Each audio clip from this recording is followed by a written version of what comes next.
Hello, hello. Welcome to Acciopolitics, a Harry Potter reread podcast that focuses on politics in the wizarding world.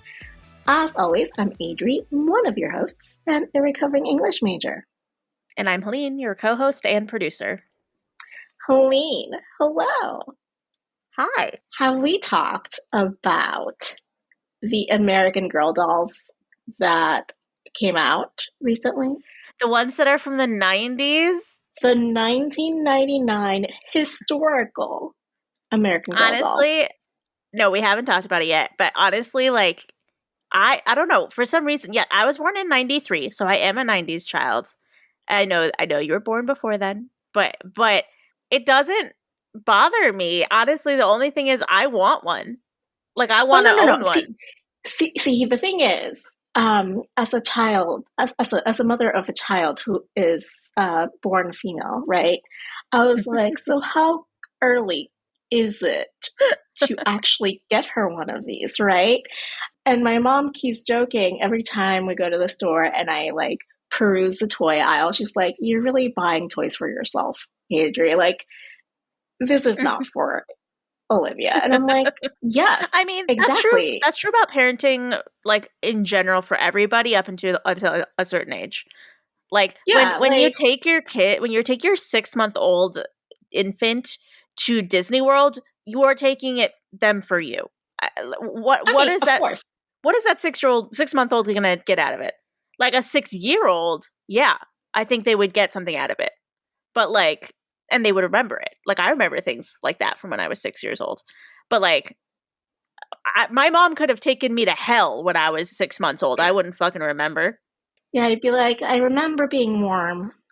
That's all I remember. Right. So yeah, I think that, like, hell, you're dealing with a child all day. You know, you deserve to buy yourself some damn toys. And that, my friends, is going to be emblazoned on t-shirts that we're going to start selling. You are literally responsible for a human life, and it is not easy, especially when they're that young. You deserve toys. Yes. I like this. And me, a 29-year-old woman with literally no children except for my 2 cats, also deserves toys. Of course. You are responsible. You have 2 dependents, even though the IRS does not consider them as dependents. Yeah. So, exactly. Devastating news. The recommended age for American Girl dolls is 8 years and above. And I just can't justify buying those dolls for my not even 1-year-old child. buy it for yourself, honestly. I mean, I had 2 American Girl dolls growing up. I don't remember how old I was when I got my first one, but I remember wanting the first one desperately and begging my parents for it for years. And I had a specific one that I wanted, and they ended up getting me her, but it took like 2 years of me asking, I think. And it was like one of the best days of my life when I got that first American Girl doll. I was so fucking excited. Yeah, I put the doll in my cart and really debated it because I wanted the like I wanted the one that came with all the outfits. Yes, they're like what, like $100 base, right? No. Like these ones. I mean, the base one is $150, and like the one with all the outfits is like $250. And I was like, or something like ridiculous like that. And I was like, Adriana, por favor, that is too much. And then you could add like, you know, the other stuff. Yeah. So one of them, like the one I want, which is the grunge one, because if you're gonna get a 90s queen, yeah, if you're gonna get a 90s American Girl doll, come on, grunge for sure, right? So you know, she comes with a skateboard and everything. It's really cute. There's the personal pan pizza accessory set from Pizza Hut, from like, you know, you read the books and you get a personal pan pizza thing. Oh my gosh. From the 90s, which is like nostalgia overload. And then it also, there's like a blow up purple little like seat couch thing, like those transparent ones. Amazing. Yeah, just brought me like fully to like early 2000s, 1999, when I was like in seventh and eighth grade, and I was like, oh my god, this is literally my childhood, and I need this. Oh my gosh. God, So what am I I Oh, kept go ahead. having like I kept screenshotting like the American Girl doll like website to Seth, and I was like, this is beautiful. I want this. And he's like, I mean, I guess okay if you want it. And I was like, ah. Oh my gosh. No, honestly, like one of my happiest childhood memories was going to it was my first American Girl doll store experience Mm-hmm. when I went to the American Girl doll store for the first time. I know there's a huge one in the Mall of America. Actually, I don't know if it's still there, but they used to have a huge American Girl doll store in the Mall of America. And I can't remember if it was that one I went to or it was like one in Chicago. Either way, it was huge. I remember the first American Girl doll that I got that I was in love with was Molly. She had she had brown hair, and it was like in braids, and she had these freckles and like Harry Potter glasses, basically, like really like circular glasses. She was like a little geek. I loved her so much. And then the second one I got was Kit, and she was kind of like a surfer girl. She was a blonde, like California surfer girl. I don't really know why I wanted her. I didn't really like connect with her story, but I just remember when I went to the American Girl doll store for the first time, they literally, and I don't know if they still do this or if there even are stores like that anymore, but they literally sold matching like outfits that you could buy for your doll and then outfits that would fit you that would match. And I bought a matching outfit so Molly and I could wear matching outfits, and it was the best thing I ever did.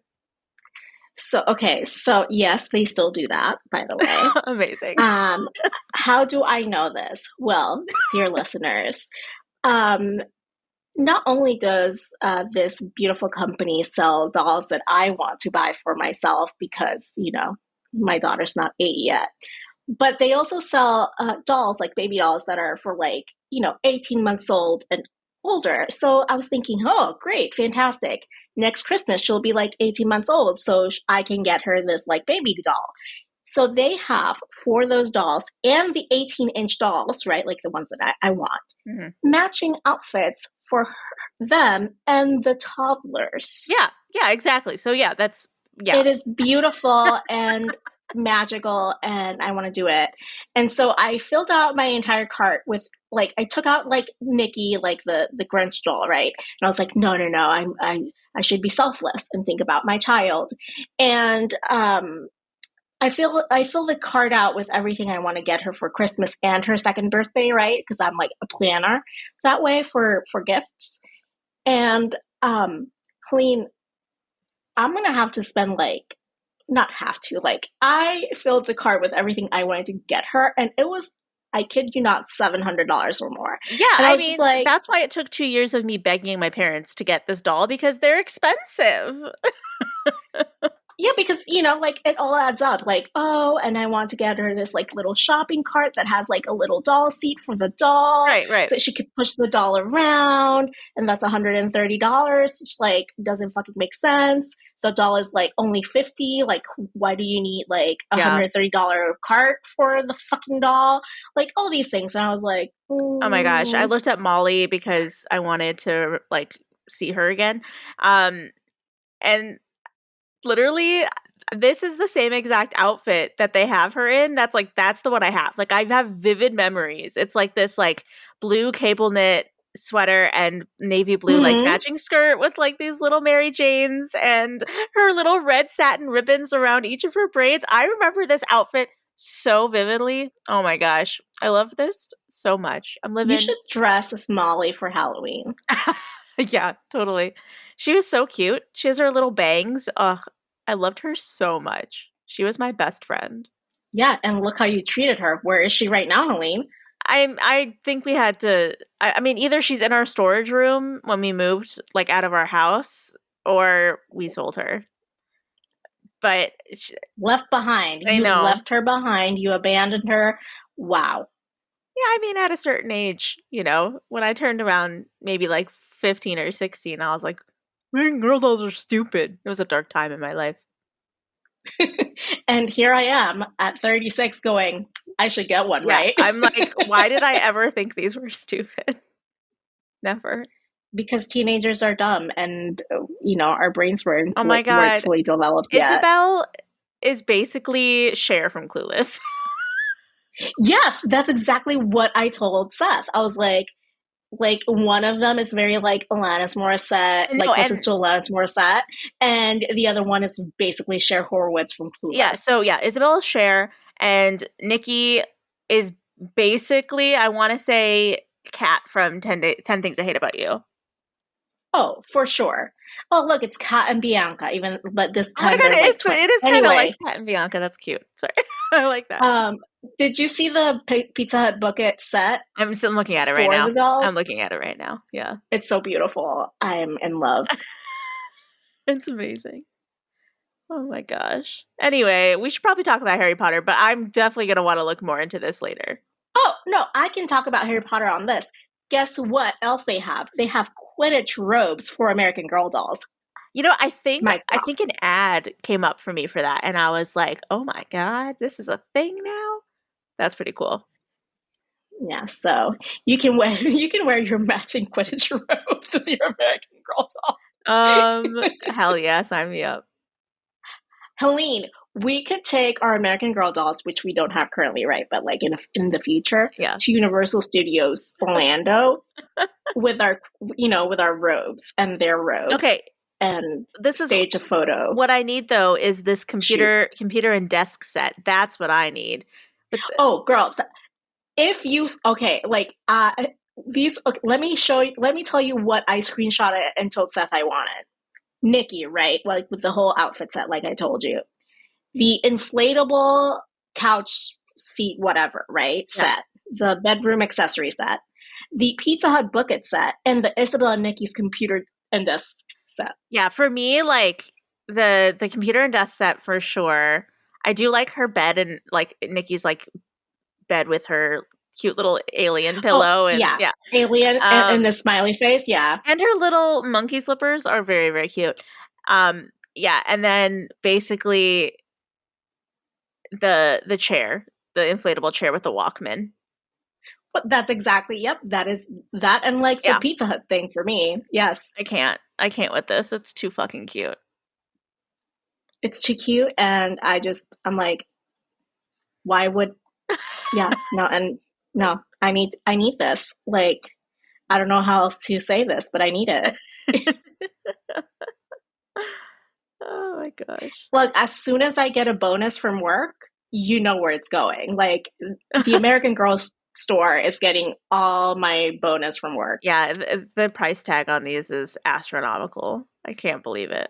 Oh, I can, but I'm also like, okay, I guess. Like, also, it looks like there's no American Girl store in your state anymore. Yeah, I think I remember them getting rid of the one in the Mall of America. It was huge though, and I loved it. Even I would go in there as an adult sometimes just to see what's going on. They used to have a area, I don't know if they still do this, but where like you could literally match every part of the doll to look exactly like you. So like you could like choose what eye color they have and like what hair color they have and all of that. Oh, you could do this online now. Oh, okay, yeah. They had a whole like station in the store that you could do that at.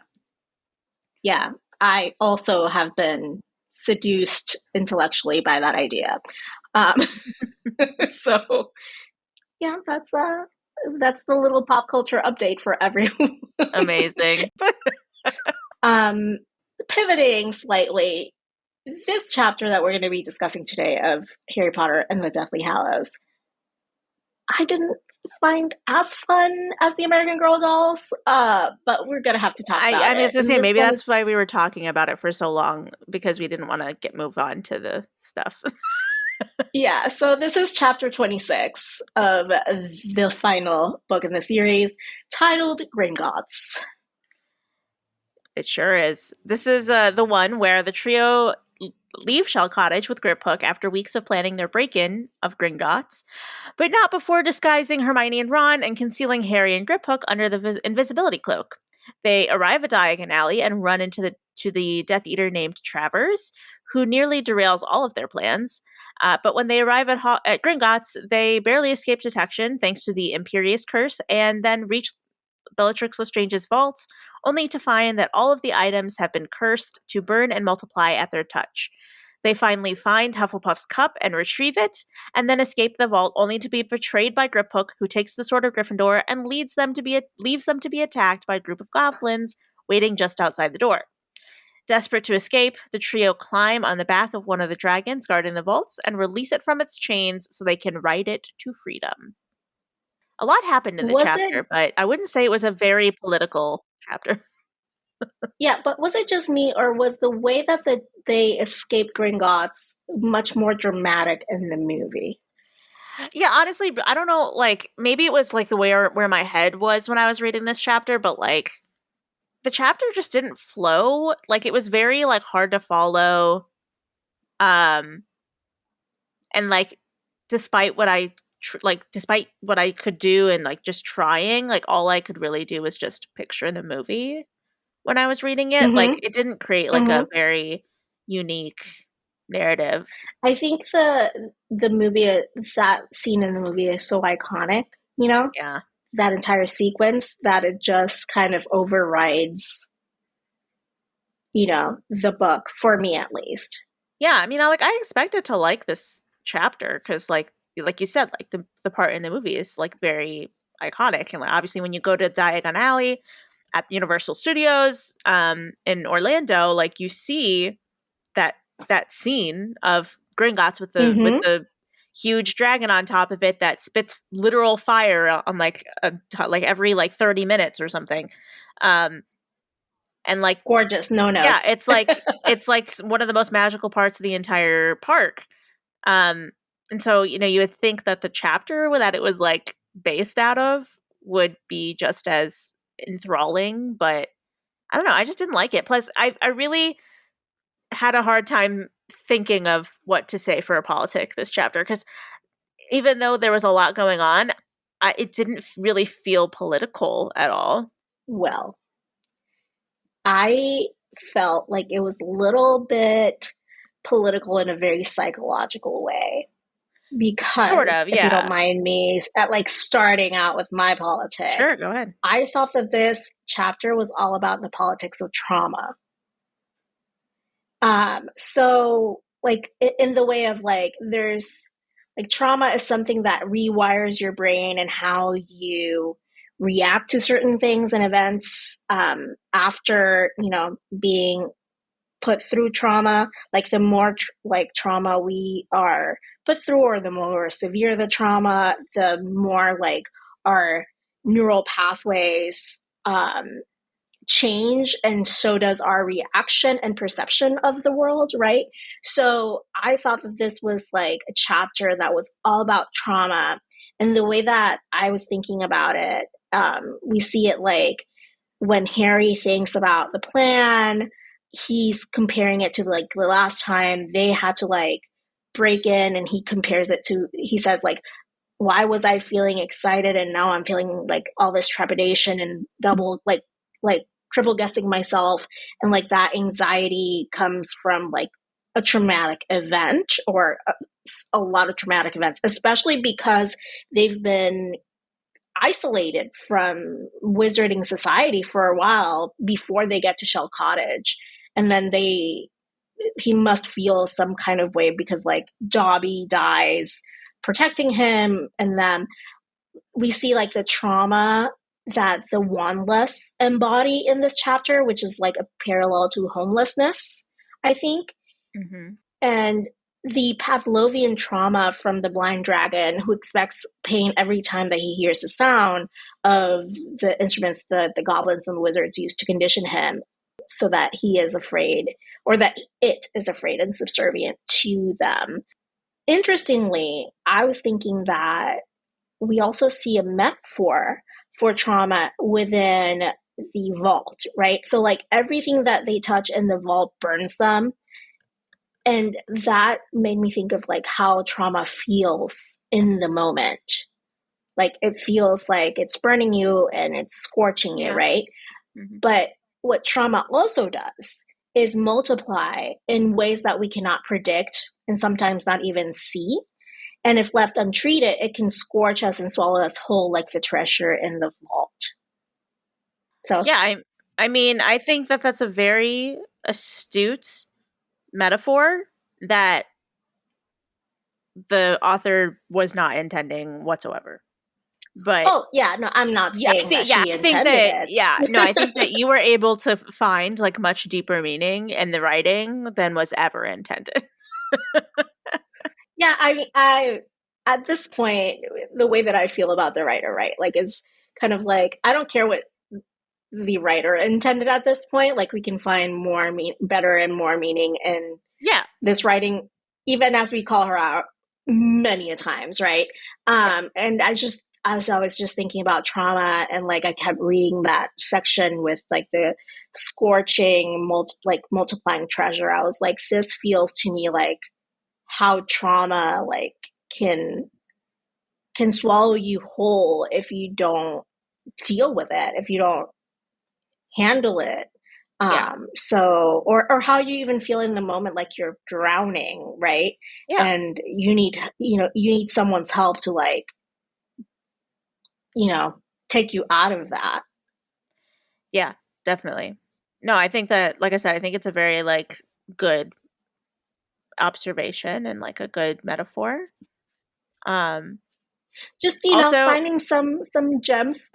yeah, for sure. And also I think like I don't know, I personally liked the fact that the like charm or curse or whatever you want to call it that like they put on the stuff to make it multiply and stuff was the like I think they called it the gemino or the Yeah, it's like a the Gemino curse or whatever, and it's like the Gemini or yeah, whatever. and I was like, "Oh, it's like Gemini." Yeah, okay, Geminio or yeah, it's Geminio. I don't know how you say it.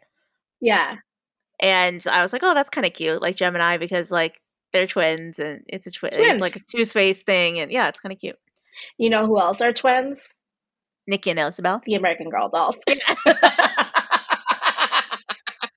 Move over, Fred and George, and move I over, mean, Mary Kate my and mind Ashley. immediately went to Nikki and Isabel before Fred and George too. So I mean, there we Yeah, go. yeah, Uh, yes. it's top of mind, of course, top of mind. just, just, just a moment of levity before we go to yours.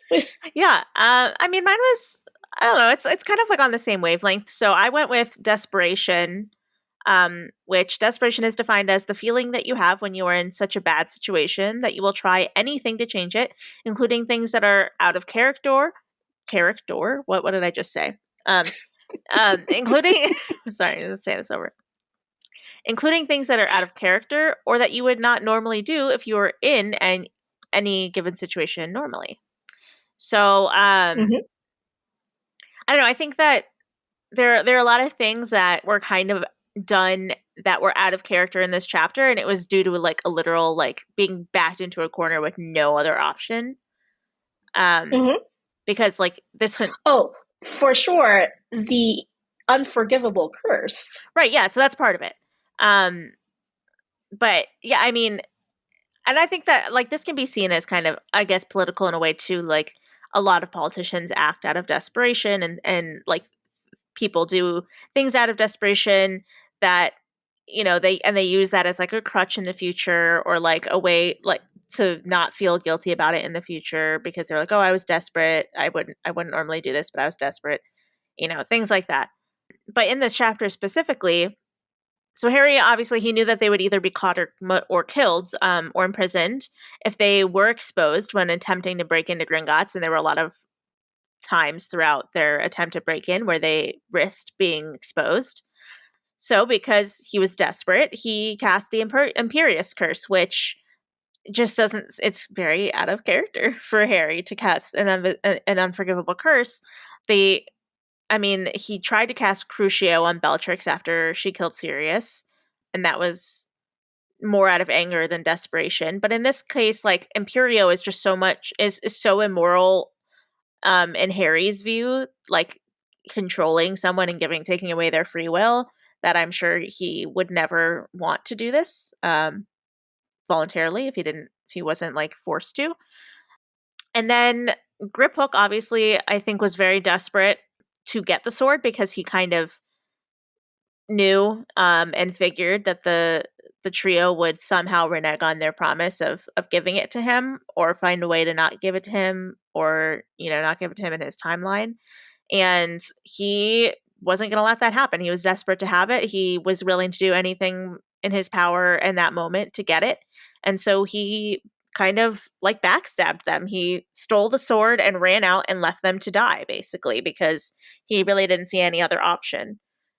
And they probably didn't want to even take the sword out of Hermione's bag when they were in the vault in the first place, because keeping it in Hermione's bag would, keep it safe from potentially being stolen by anyone or lost or damaged or whatever the hell else there is. But they literally had no other choice but to take it out of the bag and use it to get the cup, because it was the only thing in their repertoire, really, that would be able to reach the cup without burning themselves, and because it was so high up. And then finally, obviously, the trio was so desperate to escape alive and not be murdered or captured or whatever, that Harry took a huge risk in freeing this dragon, which he probably wouldn't have done otherwise, because the dragon could have easily killed them. And it was really basically a 50-50 shot of whether or not the dragon was going to attack them and kill them and burn them to a crisp or whatever it is. But he had no other choice. So he took this huge risk, and thankfully it paid off for them. But they were able to escape on his back. But he could have just killed all of his friends by doing that. So, I mean, imagine how desperate you have to be to trust a being that you cannot communicate with over beings that you can actually communicate with. Yeah. I mean, but at the same time, like, usually animals tend to be like more, I would trust an animal more than a evil dude 90% of the time. Yeah, well, agreed. I do trust my dogs more than any person out in the street. Yeah, That's like if true. there was like but a like mass murderer coming after me, and my option was to like put my like trust my life to like a lion, I would trust that lion more than I would trust this dude. Oh yeah, for sure. Like, but yeah, I get it. Like, it is scary. It was definitely a risk. Like, they all could have died, but they didn't. But they didn't. Which brings us to trauma again, because Yeah. oh, you could have died, but you didn't. That's basically trauma. Yeah. Or in your brain, you're like, something really bad happened to you, but you didn't die. You're still alive, but now you have to live with this thing forever, until you deal with it and find a therapist.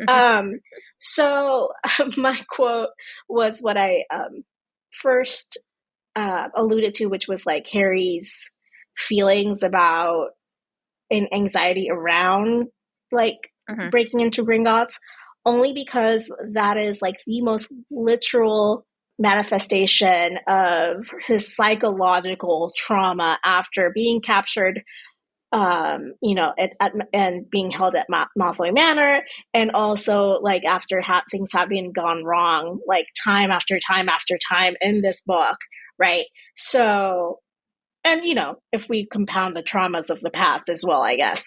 So Harry slept badly that night. Lying awake in the early hours, he thought back to the way he had felt the night before they infiltrated the Ministry of Magic, and remembered a determination, almost an excitement. Now he was experiencing jolts of anxiety, nagging doubts. He could not shake off the fear that it was all going to go wrong. Yeah, I mean... So, yeah. Sorry, I was just going to say, like, I think that anxiety is born from past trauma of things going wrong, right? Like, probably the thing was Sirius. Like, that was probably... Well, but the thing with Sirius happened before they went to the Ministry this time, right? So it wasn't like they didn't feel like that when they were infiltrating the Ministry, probably because they were in Sirius's home right? They had, Oh no, I just meant they had, just not even just like because it was at the ministry. I just mean in general. They go, they do this thing, they have this plan, and it all just goes to shit, and someone dies. Like just in yeah. general. Well, then the second time they try, right, like this time in this book, right? Not the first time in this book, the second time they go to the ministry, to do something. Yeah. It all goes to shit again. And then they get caught. And then the thing with the basilisk happened in between there, right? With Nagini being inside of what's her face? Bertha? Was it Bertha? Oh, Was her okay. name I was Bertha? like the Oh my god. basilisk. What? Oh, but yeah, no. Not the best. Oh, sorry, Nagini. I'm Yeah, sorry. Batilda Backshot. Yeah. Bethilda, oh my god, what is happening with me? I'm sorry, guys. I'm a parent who just had COVID recently. I don't know my own fucking name. Basilisk, my ass.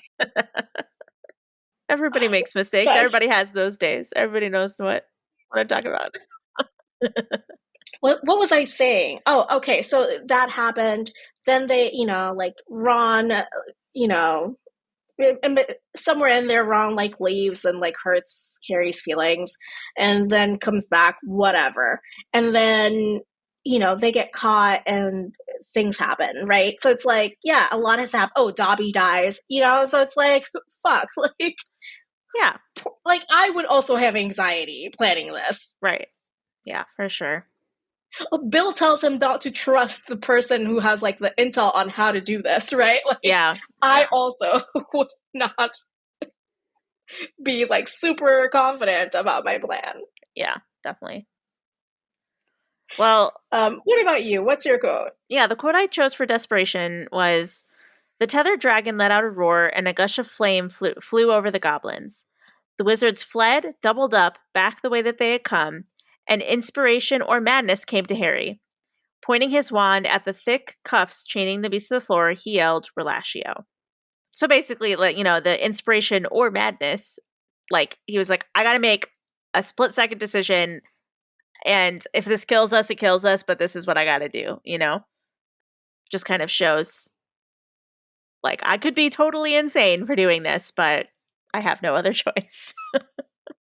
So when I think about the politics of trauma, I feel like we have the same person for our Yeah. politics, probably for different reasons. Yeah. I was thinking about Harry, obviously, because he's the one carrying the bulk of the responsibility and the trauma, and like worrying about this is not going to work, and people keep like kind of being in his ear about it, and then Ron's like, "Oh, we'll wing it," and he's like, "Bitch, like, what do you mean we'll wing it?" Yeah, like, we're playing with people's lives right now. It's like Dobby literally died. I don't want this to like I think that's the undercurrent of this, right? Like, there are lives at stake. Have you not learned anything, right? Which, like, it's wrong. So what about you? Like, how does Harry fit into all this? Yeah, I picked Harry for mine as well. And that's just because he seems to be the one that's willing to take the biggest risks when he's in any sort of desperate situation. I mean, Hermione also, I feel like, has shown that she's willing to take risks when needed, but like, Harry seems to, I guess, maybe find himself in the desperate situations more often. I don't know. Like, he was the one that, like, in this chapter alone, he was the one that, like, decided to do the Imperious Curse at the last minute. He was the one that freed the dragon. Like, he always seems to be the one that has to make these, like, difficult, last minute, risky decisions. And that's why he's the chosen one. You know what I mean? Yeah, like, someone's got to do it. He's got to do it. He's the boss man. Yeah, exactly. With great power comes great responsibility, or so I hear. Yeah, exactly. When we think about the politics of desperation for the entire series, I'm thinking about how desperately Vernon Dursley wanted to stomp the magic out of Harry. And like, that's fair. Like, you know what? I am going to stop. I will not stop I will go to the middle of the ocean on a rock and no one can find me there. Yeah, yeah. Right. That whole sequence of him just basically going slowly insane. Yeah, no, just that is peak desperation for me. Yeah. From book 1 to book 7, desperation comes in many forms, but the peak for me was Vernon Dursley, if we're being honest. Yeah. Yeah, and I mean, honestly, you made it easy for me because there's trauma literally fucking everywhere in this book, in this series. What? I I mean, if we want to I even, disagree. I disagree. I It's know, such a rosy series. Like everything goes well for Harry, so like happy. I mean, 100% so of the if we time. want to start back at the beginning, Everyone lives. Like he has two healthy, loving yeah, no, I parents. mean, obviously, like the first, like the Dursleys in general are trauma for Harry, right? Like he had a super fucking awful, traumatic childhood full of abuse and neglect. Um, so that's like the basis of his trauma before he even realizes he's a wizard and has to go and do all these other things. But then, if you want to talk about like when he's actually like in like comfortable in his powers, growing older, I would say the biggest traumatic event that changed the entire course of Harry's life has to be Cedric's death. Oh, that light thing that happened to him? Yeah. Oh, not a Yeah. big deal. Yeah. Cedric's death is the one thing I think that really just kind of like pushed Harry to be like, shit, like this is like real. Right? Because that's like the first person that he lost that he like really knew. Other than, I mean, like, Well, and also like didn't, I don't know, disappear into dust. Like right. it And had like a start, obviously like he like lost his parents, which I mean I didn't even talk about that like as part of it. Yeah, the Dursleys were traumatic and the fact that he like grew up in an awfully abusive, neglected household, but he also before that even happened, he lost his parents. So like yes, he lost his parents, but he didn't remember that. He didn't remember them. But Cedric is like the first one where it's like he was like really involved in that. And he felt a lot of guilt for that. So yeah, I would say yeah, like that's the first real quote unquote death we see on page, right? Like because right. yeah, in book 2 people get petrified. It's not the same. No, yeah, So no. it's a His little scary, but That's what like that chapter I feel like is the point where the Harry Potter series starts transitioning much more starkly into adult books from children's books. yeah, and then we've got, Order of the Phoenix, which, It's serious black dice. basically a study on depression. But yes, ends in another close death, and then we lose Dumbledore, and then we lose Dobby, then we like and Hedwig, and yeah. So like Cedric is just the beginning.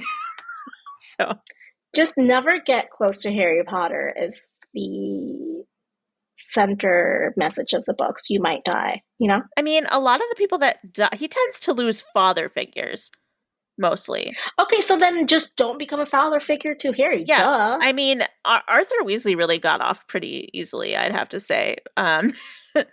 He was supposed to die, by the way. Like, Oh, and the Hagrid. author Hagrid said. also got off easy because Hagrid, I feel like acts like a little bit more of a mother figure to Harry, and I feel like we've discussed this, but I don't remember. Um, Well, yes, and also Hagrid is more like not. I feel like Hagrid is not as much as of a father figure as he is like a a friend, kooky like cousin yeah, slash like fun uncle type like vibes. yeah, I could see that.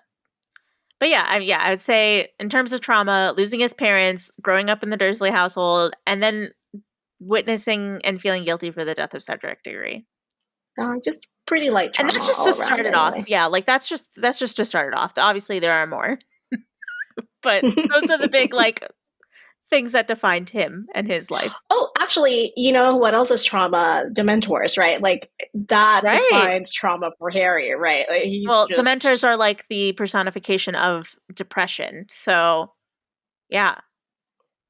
Um and they definitely. feed off of his trauma and Yeah. his, try to suck out his soul, which leads us to our Dementors and Chocolate Yes. segment where we talk about what threatened to suck our soul and also what made us a little bit all better. Yes. Helene, what threatened to suck your soul, just like, Ted Cruz? So my Dementor this chapter, I had two. The first one was I don't, and I can't, I literally don't know how to explain why I felt this way, but just like reading. Okay. Oh, which is, you know what? That's a fun thing because my Dementor, I was like, I think I can workshop it with Helene as to why it feels icky. So this is great. We can workshop this with each other. Okay, perfect. So yeah, mine was reading about the burning treasure that multiplied for some reason just like made me feel like physically like uncomfortable. And it wasn't just like the thought of like I don't know. Like I guess like yeah, obviously just the thought of like feeling burned is not great. But I don't know, it just made me it was just Mm-hmm.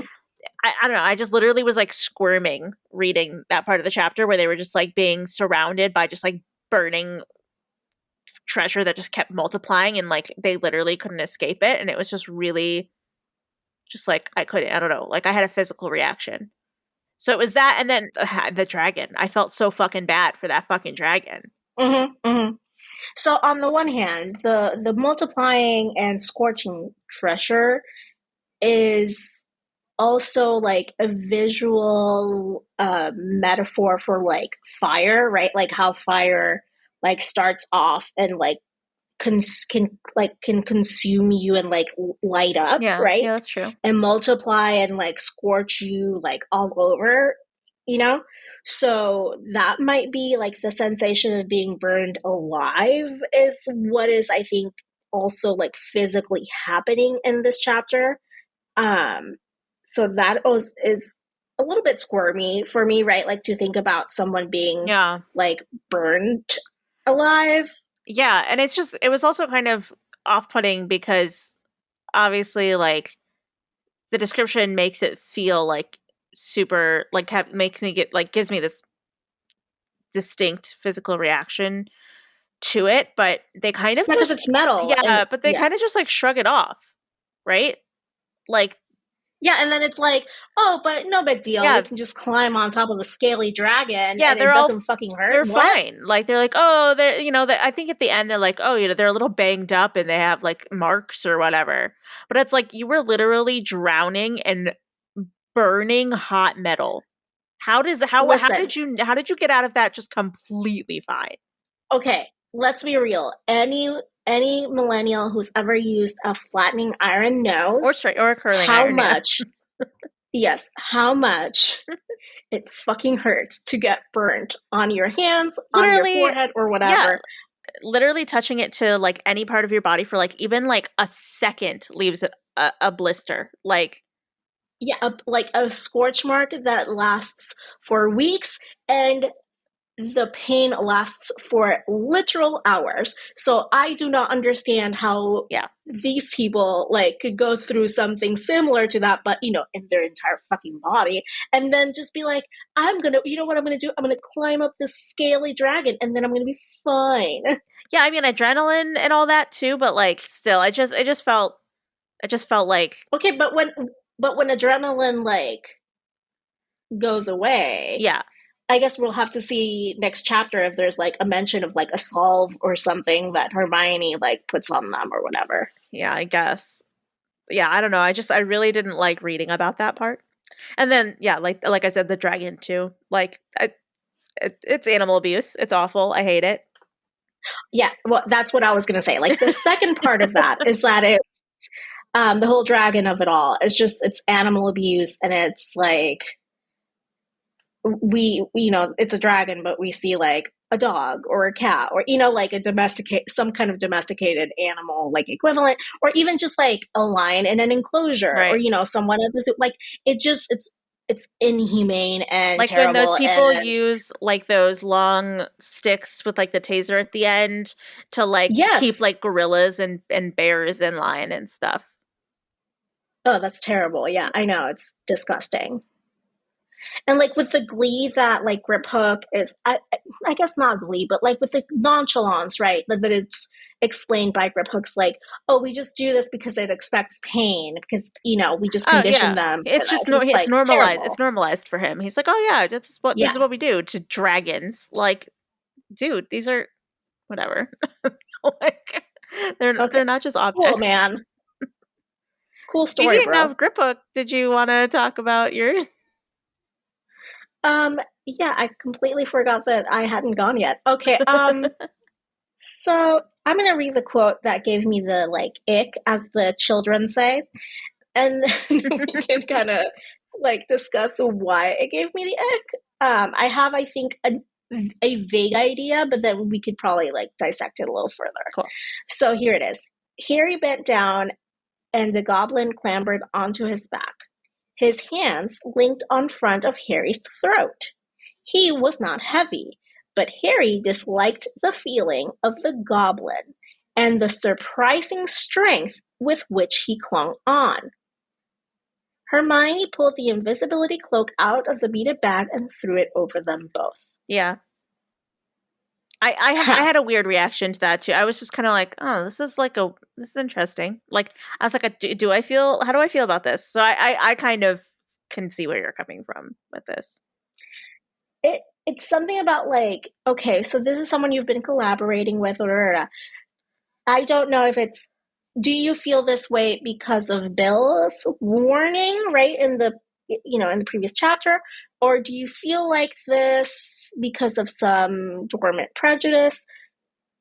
Is there a reason, like, why the strength is surprising? Is it because the the goblin is smaller than you, so you expect it to be weaker than you? Like, I don't. It's I just think no. personally, I think a lot of I see it as like a baseline like lack of trust. Like he just doesn't trust Griphook, and so like every single aspect of his presence and his like part he plays in this plan is like going to be off-putting and unnerving to Harry because he just doesn't trust him.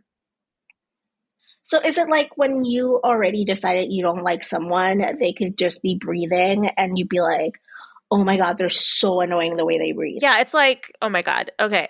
I just thought of the perfect example. So like you've seen How I Met Your Mother, right? Mm-hmm. I don't remember the character's name, but there's this like there's this woman in Robin's office that she absolutely hates. Patrice. Patrice. I was like Patricia, no, Patrice. Yes, it's Patrice. So Shut yeah, up. literally Patrice is the nicest person in the entire world. She like bakes Robin cookies and she loves Robin so much and she thinks that Robin and her are best friends, and Robin literally just yells at Patrice for literally nothing. Like she's already decided she doesn't like Patrice. And so that's kind of Yeah. what it reminds me of, right? Like she's already made up her mind about Patrice, and no matter what the fuck Patrice does, she's an idiot or she's a nuisance or she's, like it's kind of like that, right? Like Harry's already kind of made up his mind about who the type of um person, I guess, even though he's not a person, the type of being that Griphook is, and he's just like, you know what, fuck it, I'm not gonna. That's just who he is now to me, right? Yeah, you just brought up like a vivid memory of How I Met Your Mother to me that I had completely like, You forgot about Patrice? like I love Patrice. I did not know that this was in a dusty box in my brain attic. Yeah, I think of the scene where Robin becomes Patrice's boss at some point. I think when Sandy Rivers gets fired or something. Mm-hmm. And like she's sitting at her desk and she decides to fire Patrice because she has to lay off people and she doesn't like Patrice, so she's gonna obviously fire Patrice. And she has Patrice like in her office, like sitting at her desk with her, and Patrice just has like this basket of like cookies or mini muffins or something. And Robin, I think in the end can't do it. I think she's just like, fine, Patrice, I won't fire you or something. I can't remember, but I just vividly remember that Oh scene. God. So good. Wow. And Well, then Patrice like helping Barney with his proposal. That was very cute. And then they just undid all of that progress in like one episode. Anyway, how dare they do me that? Yeah, I'm gonna need some chocolate to digest that. So tough wait, pill to swallow. we've decided that the reason that we feel weird about it is because Harry is Robin and Grip Hook is Patrice. Is that what we've decided? I think okay. So I really think yes and no. I feel like I really think that I feel weird about it because it means that Harry let prejudice in, and it's affecting the way that he feels about Grip Hook. Yeah. Regardless, we're not of the fact that of how Grip Hook acts later. That's like separate from this moment. Yeah. Agreed. All right. Let's talk about the chocolate. Helene, what did you hold dear in this chapter? What gave you life? Really If quick, right anything? before I get into the chocolate, I just want to say Easter candy is officially at Target. I was at Target this weekend Um, picking up some groceries, and they had my absolute favorite, the carton of 12 mini-sized Cadbury cream eggs. Not like the ones that are solid chocolate with the candy coating. No, these are literally the same exact things as like the full-sized chocolate with the cream inside, but they are smaller, and the ratio of cream to chocolate is so much better. I bought 2 full cartons of these things. I was so fucking yeah, because excited. there's more cream than in the other ones, right? Well, no, it's honestly there's less cream to chocolate. Like the cream to I don't Okay. know, the cream to chocolate ratio is just way better. Like I don't, because I feel like the big size are just too sickly sweet, and it's hard for me to get Oh no, but through. I love the Oh, I love the big size I because love them, and I will eat them. But like it's harder for me to get through a full one. With these, I could eat like 2 or 3 just, and um it's amazing. Helene, I am a literal pig. I can eat a full size one I think in I think the issue is that 3 seconds. the issue is that the cream by itself is very, very, very sweet, and you need it to have the chocolate with it to kind of balance it. Um, and there's this So I whole eat them portion. cold. Oh well, there's that whole portion in the middle where it's just cream, because the chocolate is mainly like concentrated at the top and the bottom of the egg. Like that's where you're gonna get the most chocolate. Oh, so I cut them. I cut them like lengthwise. Interesting. What, you Like eat I them bite into them lengthwise. piece Yeah, of yeah, pizza, kind of like. kind of. No, no, Interesting. like on the side. Interesting. I might have to try that. Listen, I can eat one huge Cadbury egg in like 3 seconds flat. Like Well, if you I am a haven't tried pig. the This smaller is who I ones, am. if you haven't tried the mini eggs, Oh, I oh, love any Cadbury cream egg, okay. like any size. I don't know Yes, why. They're just so I'm much yours. better to me, so I highly recommend them. I bought 2 full cartons, and then I also bought a 6-pack of the Russell Stover marshmallow eggs, because Oh, so I bought. Okay, so at I am in Puerto Rico right now, so sadly, no Target for me. Um, so that also means no Cadbury eggs because the Walgreens here doesn't even have them this year. rude. I'm very mad about it. I will write a letter to corporate. Mark my words, I will become a full Karen over Easter candy because Easter is the best season for candy, in my humble opinion. Yeah, agreed. And I will not be taking any notes on this. This is just my opinion, and whatever. If you like Halloween better, then good for you. No, Anyway, Easter candy is the better. point is, there are these egg cartons at Walgreens that are $1.49, I believe. And I meant to take a picture and like make a joke about how like I don't know why people are like Yeah, complaining about the price of eggs, right, right. So I found really cheap eggs. So it's they're like chocolate covered marshmallows and Ooh, like a foam egg carton. Super cute. I think they're the Zachary brand. I mean, is it like the best chocolate? It is not, dear listeners. But do I eat all 12? Yes. Not in one sitting, I think. But, I do eat them. oh yeah, Just I should try those. If I beautiful. see them, Yeah. I should try them. But yes. Anyway, I mean, for $1.49, yeah, come on. yeah, Like, yeah. egg cartons here are like $7 right now. This is a lot, guys. Do you know how many chocolate covered, like, marshmallow eggs I could, eat, get with that kind of money? Like 4. Yeah, that's true. That's true. That's 48 eggs if you guys are, math inclined. Well, in terms of chapter chocolates, Mm-hmm. I didn't really, like I said, I didn't really like this chapter. So it was kind of difficult for me to find one that, and like I said, because the movie scenes are so iconic in this part, um, like I kept on visualizing those. And so I guess I have to say, like, the performance of Helena Bonham Carter pretending to be Hermione, pretending to be Bellatrix is Mm-hmm. still one of my favorite things in like all of the Harry Potter Oh, yeah. series. And so honestly, I think that part in the film just made me like Hermione's like genuine impression of Bellatrix in the book more, because like I could more easily like visualize what it would be like if Helena Bonham Carter was doing it. If that makes sense. Yeah. Yeah. So that's what I would say. So mine isn't from the movie, but mine is more of a very dark chocolate, like one of those bittersweet, maybe like a baking Like chocolate, you know what 90% I mean? cacao or something. Yeah, yeah. Or, like just, like a baking bar where it's like, please don't try to eat this because it's not fit for consumption, by itself. And it's the following quote: "He realized now that they could hardly have laid Dobby to rest in a more beautiful place, but Harry ached with sadness to think of leaving him behind." That was Yeah. it. That was my Yeah. bittersweet chocolate. That's a very sweet one. I mean, bittersweet for sure. Yeah. Emphasis on bitter. It's not bitter media we've been consuming. Helene, tell us what in media outside of Harry Potter has been giving you joy, Marie Kondo style. I don't know. um I'm just saying words at this point. a few things. I watched the first 5 episodes, the first part of You season 4 on Netflix.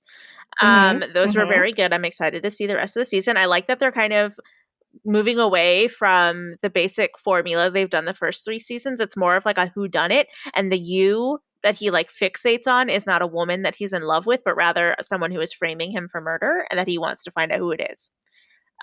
So it's definitely like, Oh my god, it's You meets Pretty Little Liars. yeah, Just kidding. sort of. So like when he talks to like in his narrative voice, he's like, "I'm gonna find you" or whatever. Like he's talking to like the You, and the You is like not.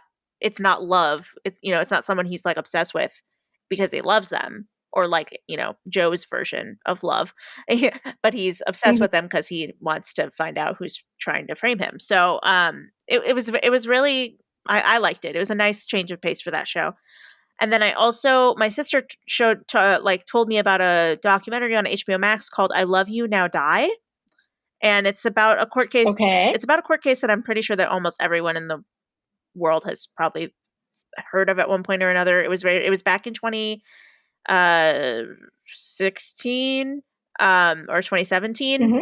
of a girl named Michelle Carter whose boyfriend committed suicide, and they found out that she had like Mm-hmm. sent him a bunch of text messages like encouraging him to do it. And so she was charged with manslaughter, involuntary manslaughter, I think, Mm-hmm. because like she basically talked him into committing suicide based on the Mm-hmm. texts.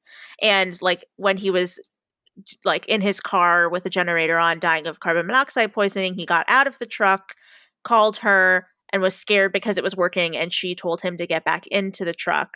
And so that was kind of what sealed her conviction. She did get charged with involuntary manslaughter. She served less than like a year. I think she served like 11 months or something. Mm-hmm. And so that was a really interesting documentary. And then I knew that they had made a TV show that was basically a dramatization of that story with Elle Fanning playing Michelle Carter. And that was on Hulu, so I decided to watch that as well.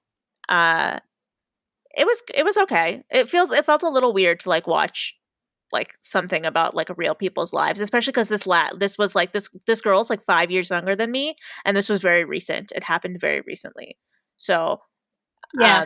It was just a little odd, but it was still interesting. And then I also started a show called The Magicians on Netflix.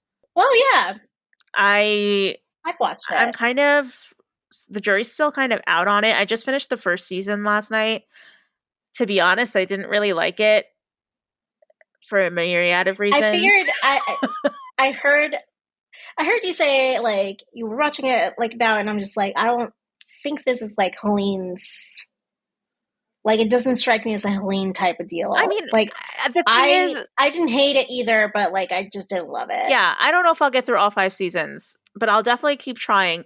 It's just the thing with it is like I think it's trying to be campy and it's really just cheesy. It's not it's kind of like the jokes are just kind of a little too much sometimes, and like sometimes it takes itself too seriously, and I don't know, it's just the writing is honestly pretty kind of bad sometimes.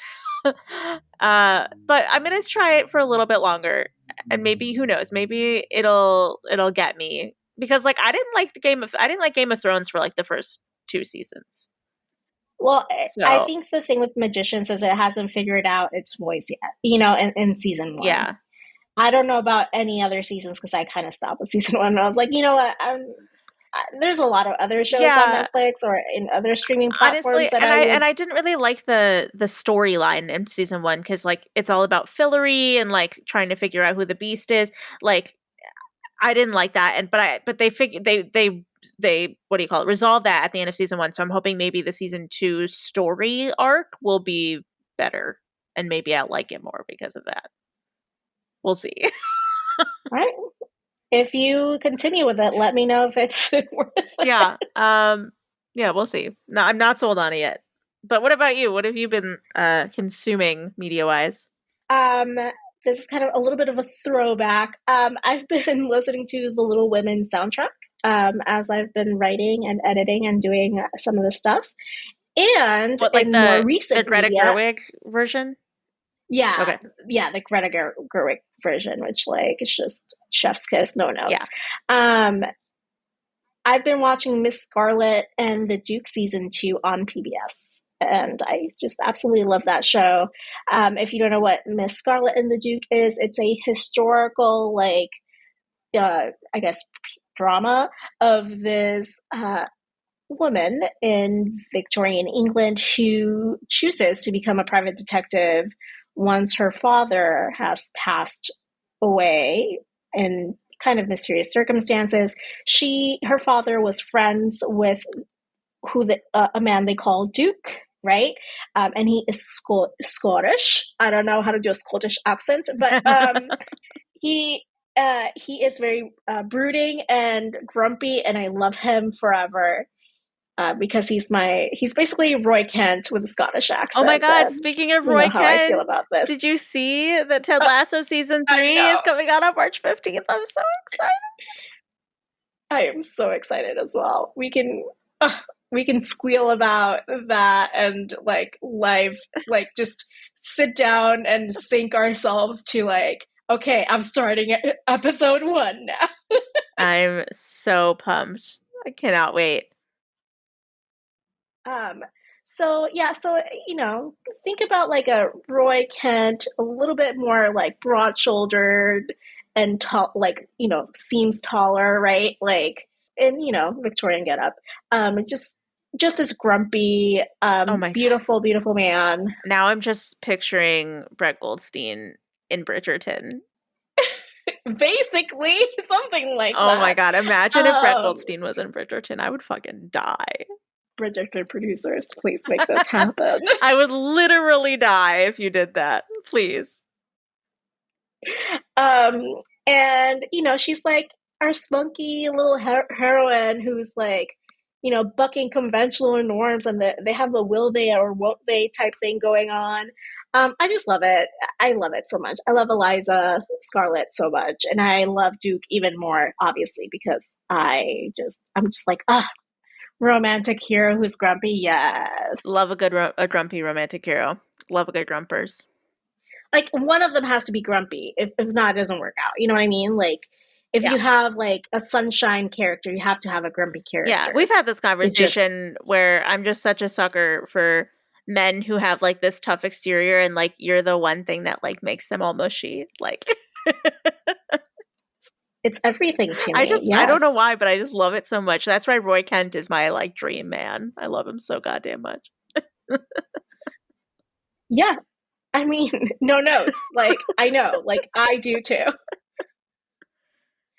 I'm kind of married to someone like Rick Hat, which is like grumpy like man Yeah. who I A grumpy just love to softie. Love a distraction. good grumpy softie. Yeah, beautiful. Yeah, no notes. Shout out to Seth, the best grumpy man I know. Anyway, that is it for today's episode. Please join us next time as we talk about chapter 27 of Harry Potter and the Deathly Hallows, titled The Final Hiding Place.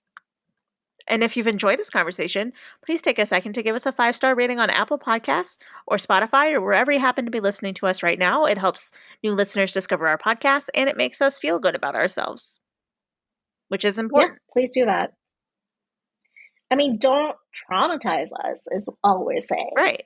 Yes, give us happy memories. We need some happy things in our lives. All right. Well, until then, politics managed.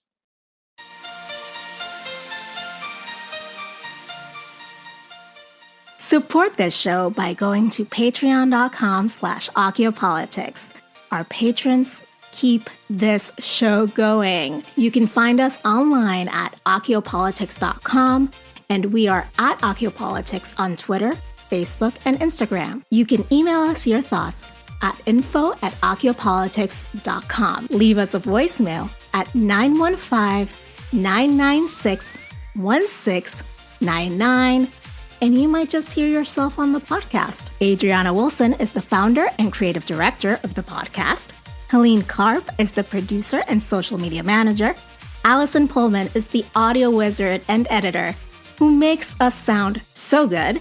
Cover art and physical rewards are designed by Adriana Wilson. The views expressed by the hosts and guests are expressly their own and not representative of their employers or associates. Acciopolitics is part of the MuggleNet family of podcasts.